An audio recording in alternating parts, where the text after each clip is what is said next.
अस्सलाम वालेकुम स्टूडेंट्स। क्या आप लोगों ने कभी सोचा है कि जो बारिश की बूंदें हैं वो इतनी ऊंचाई से आने के बावजूद हमें कोई नुकसान नहीं पहुंचाती, हालांकि वो बहुत ज़्यादा स्पीड गेन कर चुकी होती हैं। जाहिर सी बात है कि जो पानी की बूंदें हैं उनका कोई ना कोई मास है और वो एक हाइट से ट्रैवल करती हुई आ रही हैं। बल्कि अगर देखा जाए तो जो बारिश की बूंदें हैं वो बादल के किस पॉइंट से आ रही हैं, उनका साइज़ कितना है, जाहिर सी बात है वो भी चेंज होता रहता है। पर वो क्यों नीचे आकर किसी को हर्ट नहीं करती, किसी को इंजर्ड नहीं करती। आज की जो हमारी वीडियो है उसमें हम लोग दो टॉपिक कवर करने वाले हैं, जिसमें हम लोग एक गिरते हुए ड्रॉप पर अप्लाई होने वाली फोर्सेस को और उस पर अप्लाई होने वाले एक लॉ को डिस्कस करेंगे, और वो लॉ है स्टोक्स लॉ। हम आज की वीडियो में स्टोक्स लॉ को जानेंगे और फिर टर्मिनल वेलोसिटी की एक कंडीशन को समझेंगे और फिर फॉर्मूला ड्राइव करेंगे for terminal velocity of any spherical body. But let's start with the Stokes law. Stokes law दरअसल एक मैथमेटिकल इक्वेशन है जो एक्सप्रेस करती है settling velocities of small spherical particles in fluid medium.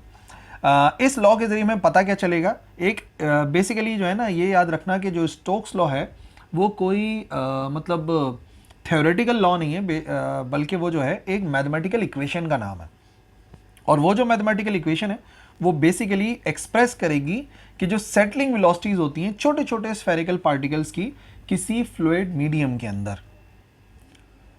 तो ये जो लॉ है वो ड्राइव किया जाता है considering the forces acting on a particular particle, किसी पार्टिकल के ऊपर जो फोर्सेस अप्लाई हो रही हैं as it sinks through the liquid column under the influence of gravity. ये लॉ जो है वो ड्राइव करता है, हमने जो ड्राइव करना है वो इस बात को कंसिडर करते हुए करना है कि जो फोर्सेस एक्ट करती हैं किसी पर्टिकुलर पार्टिकल पर जब वो गिर रहा होता है, सिंक का मतलब होता है डूबना, डूब रहा होता है या गिर रहा होता है किसी लिक्विड कॉलम के अंदर, और किसकी वजह से, under the influence of gravity. कोई भी पार्टिकल अगर किसी लिक्विड मीडियम, किसी फ्लूइड के अंदर गिर रहा है तो उसके ऊपर जो अप्लाई होने वाली फोर्सेस हैं वो किस तरीके से काम करती हैं, वो स्टोक्स लॉ बताता है। और बात यह है कि the force that retards a sphere moving through a viscous fluid is directly proportional to the velocity and the radius of sphere and the fluid's viscosity. अब वैसे तो मैंने आपको बोला कि स्टोक्स लॉ जो है वो बेसिकली एक मैथमेटिकल इक्वेशन का नाम है, बट कोई अगर आपसे पूछे कि नहीं, आप उसको वर्डिंग में डिफाइन करें कि बेसिकली जो स्टोक्स लॉ है वो बताता क्या है, तो याद रखिए उसके लिए है the force that retards a sphere, वो फोर्स जो कि रोकती है किसी स्फीयर को। कौन से स्फीयर को? Moving through a viscous fluid, जो कि एक विस्कस फ्लूइड के अंदर मूव कर रहा है। तो वो जो फोर्स है जो रोकती है वो डायरेक्टली किस चीज पर डिपेंड करती है? सबसे पहले तो डिपेंड करती है वेलोसिटी पर, कि वो जो स्फीयर है वो किस वेलोसिटी के साथ मूव कर रहा है, and the radius of sphere, और उस स्फीयर का रेडियस कितना है, ठीक है, उस पर डायरेक्टली डिपेंड करता है। और आखिरी चीज जिस पर डिपेंड करता है वो डिपेंड करता है फ्लूइड्स की विस्कोसिटी पे, यानी कि जब कोई भी स्फेरिकल बॉडी मूव करती है किसी फ्लूइड के अंदर तो उसको रोकने वाली जो फोर्स है वो इन तीन फैक्टर्स पर डिपेंड करती है, उस ऑब्जेक्ट की वेलोसिटी, उस ऑब्जेक्ट का रेडियस और उस फ्लूइड की विस्कोसिटी जिसके अंदर वो ऑब्जेक्ट गिर रहा है। मैथमेटिकली इसको हम ऐसे लिखते हैं एफ, यानी कि वो जो ड्रैग फोर्स है, जो रोकने वाली फोर्स है, जो रिटार्डिंग फोर्स है, जो कि किसी भी ऑब्जेक्ट पे अप्लाई होती है जब वो किसी फ्लूइड के अंदर गिर रहा होता है, वो डिपेंड करती है 6 पाई। 6 पाई आपको पता है कांस्टेंट है, 6 भी कांस्टेंट, पाई भी कांस्टेंट। ईटा, ईटा जो है वो डायनामिक कोफिशिएंट ऑफ विस्कोसिटी होता है। आर जो है वो उस ऑब्जेक्ट का रेडियस, रेडियस ऑफ स्फीयर जो कि गिर रहा है, और वी जो है वो जाहिर करता है कि उसकी स्पीड कितनी है। तो एफ, जिसको मैं कह रहा हूं रोकने वाली फोर्स, जिसे हम कहते हैं ड्रैग फोर्स, ठीक है ना। और फिर इसी तरीके से ड्रैग फोर्स, जाहिर सी बात है हम न्यूटन में मेजर करते हैं। ये जो ईटा है ये है कोएफिशिएंट ऑफ विस्कोसिटी। विस्कोसिटी कितनी, जो मीडियम है वो कितना ज़्यादा विस्कस है, कितना कम विस्कस है, वो कोएफिशिएंट ऑफ विस्कोसिटी पे डिपेंड करता है, ठीक है। आर रेडियस है उस स्फीयर का, तो हम लिख सकते हैं रेडियस ऑफ स्फीयर, ठीक है, जो भी गिर रहा है उस मीडियम के अंदर। और वी जो है वो उसी स्फीयर की जो है वो वेलोसिटी होती है, वेलोसिटी ऑफ स्फीयर। तो दो चीज़ें जो है वो स्फीयर से रिलेटेड है, और एक जो क्वांटिटी है वो बेसिकली उस सब्सटेंस से रिलेटेड है। मिसाल के तौर पे एक इस किस्म की एक ट्यूब है जिसके अंदर हमने एक फ्लूइड को जो है वो भरा हुआ है, जो कि एक विस्कस फ्लूइड है, ठीक है। यहाँ पर एक विस्कस फ्लूइड भरा हुआ है और इसी विस्कस फ्लूइड से गिर रही है बाकायदा एक स्फेरिकल बॉडी। तो जब भी ये स्फेरिकल बॉडी गिर रही होगी, ये मूव कर रही है डाउनवर्ड, ठीक है, मूव डाउनवर्ड कर रही है, ठीक है। तो जो इसकी वेलोसिटी है वो डाउनवर्ड डायरेक्शन में है। तो हम ये कह रहे हैं कि इसके ऊपर एक फोर्स अप्लाई होगी और वो अप्लाई होती है ऊपर की तरफ, जिस फोर्स को हमने F से शो करा है और उसका नाम है ड्रैग फोर्स। जबकि R क्या है, R इस बॉडी का रेडियस है और एक जो है वो इस, ये जो अंदर लिक्विड भरा हुआ है या फ्लूइड जो भी है, एयर भी हो सकती है, उसका कोफिशिएंट ऑफ विस्कोसिटी है, जिसे जाहिर किया जाता है ईटा से। इसका मतलब जब भी कोई बॉडी गिर रही होगी किसी भी विस्कस फ्लूइड के अंदर, तो उसके ऊपर जो अप्लाई होने वाली फोर्स है जो कि बॉडी को गिरने से रोकती है, वो इन 3 फैक्टर्स पर डिपेंड करती है। अब आइए टर्मिनल वेलोसिटी को समझते हैं, जो कि बहुत ही इंपॉर्टेंट है क्योंकि उसी के लिए फॉर्मूला हमें ड्राइव करना है। टर्मिनल वेलोसिटी से क्या मुराद है? टर्मिनल वेलोसिटी को डिफाइन करते हैं as highest velocity attained by an object falling through a fluid. जब भी कोई ऑब्जेक्ट किसी फ्लूइड के अंदर गिर रहा होता है तो आहिस्ता आहिस्ता उसकी स्पीड बढ़ रही होती है due to gravity, under the influence of gravity, है ना। तो आपको पता है वैल्यू ऑफ जी जो होती है 9.8 मीटर पर सेकेंड स्क्वायर। इसका मतलब ये कि हर सेकेंड के अंदर जो वेलोसिटी में इजाफा होता है वो 9.8 का होता है। तो बॉडी जब नीचे आती रहती है तो उसकी स्पीड बढ़ती रहती है, बढ़ती रहती है, बढ़ती रहती है। जैसे कि बारिश की बूंद के बारे में मैं कह रहा था कि इसकी स्पीड को बहुत बढ़ जाना चाहिए, लेकिन एक ऐसी वेलोसिटी होती है जो कि मैक्सिमम या हाईएस्ट वेलोसिटी होती है जो कि कोई भी ऑब्जेक्ट हासिल कर सकता है जब वो किसी फ्लूइड से गिर रहा होता है, और उस वेलोसिटी को कहते हैं टर्मिनल वेलोसिटी। आप इस वर्ड से भी याद रख सकते हो, टर्मिनल का वर्ड होता है आखिरी के लिए, लास्ट के लिए। तो जो आखिरी वेलोसिटी है वो बेसिकली टर्मिनल वेलोसिटी होती है। यह ऑब्जर्व किया गया है कि जो सम होती है ड्रैग फोर्स की और बॉयंसी की, वो हमेशा बराबर होती है to the downward gravity force, जो कि ऑब्जेक्ट को नीचे की तरफ ले जा रही होती है। तो इस सूरत के अंदर जो एक्सेलरेशन होता है किसी भी ऑब्जेक्ट का, वो जीरो के बराबर हो जाता है, as the net force acting on the object is zero, क्योंकि नेट फोर्स जीरो के बराबर हो जाती है। इस केस के अंदर ये बता रहे हैं कि जब भी कोई स्फीयर गिर रहा होता है तो उसके ऊपर कुछ फोर्सेज अप्लाई हो रही हैं, ठीक है। एक तो ये है कि वो जिस फ्लूइड के अंदर है उसकी एक बॉयंट फोर्स होती है जो ऊपर की तरफ अप्लाई होती है, ठीक है, अगर है तो कोई बॉयंट फोर्स। और इसी तरीके से जो ड्रैग फोर्स होती है जो इसको गिरने से रोक रही होती है, वो भी ऊपर की तरफ अप्लाई होती है, जो कि अभी अभी हमने पढ़ा, बराबर होती है 6 पाई ईटा आर वी के। और जो वेट होता है वो डाउनवर्ड जाता है, वेट आपको पता है बराबर होता है mg के।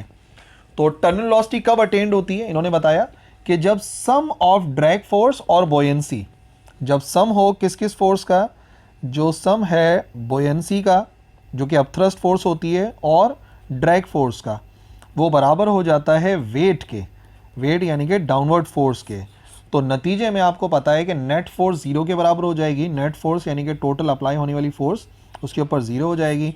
और जब फोर्स जीरो हो जाती है तो इसका मतलब एक्सेलरेशन जीरो हो जाता है, और जब एक्सेलरेशन जीरो हो जाता है तो इसका मतलब क्या बनता है?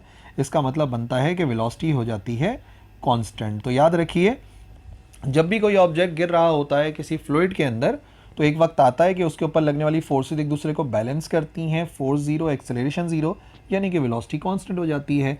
अब वेलोसिटी क्योंकि इससे आगे नहीं बढ़ पाती, दैट्स वाई इस वेलोसिटी को कहते हैं टर्मिनल वेलोसिटी, जिसकी एक बड़ी ज़बरदस्त सी एग्जाम्पल आपको मिलेगी स्काई डाइविंग में। आप लोगों ने देखा होगा, हो सकता है आप में से किसी ने स्काई डाइविंग की भी हो, लेकिन एटलीस्ट मूवीज़ वगैरह के अंदर देखा तो होगा कि स्काई डाइविंग के अंदर क्या होता है कि एक हाइट के ऊपर जहाज़ में जाते हैं, वहाँ से जंप कर जाते हैं, फिर नीचे की तरफ आ रहे होते हैं, करतब दिखाते हैं।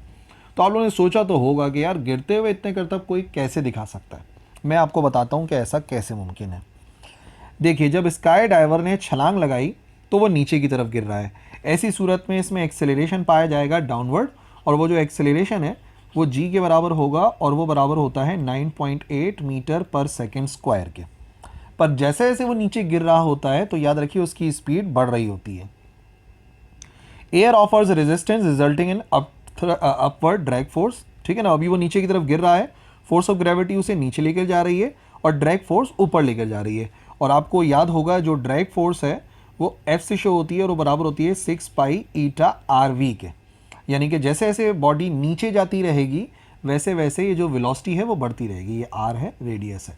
जैसे जैसे कोई भी शख्स नीचे की तरफ जाएगा ग्रेविटी की वजह से उसकी स्पीड बढ़ेगी, और याद रखिए जब स्पीड बढ़ेगी तो ड्रैग फोर्स भी वक्त के साथ साथ बढ़ती रहेगी।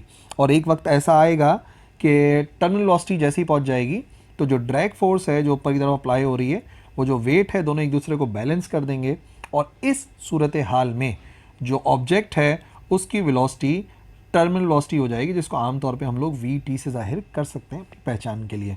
और याद रखिए वेलोसिटी कांस्टेंट हो जाती है।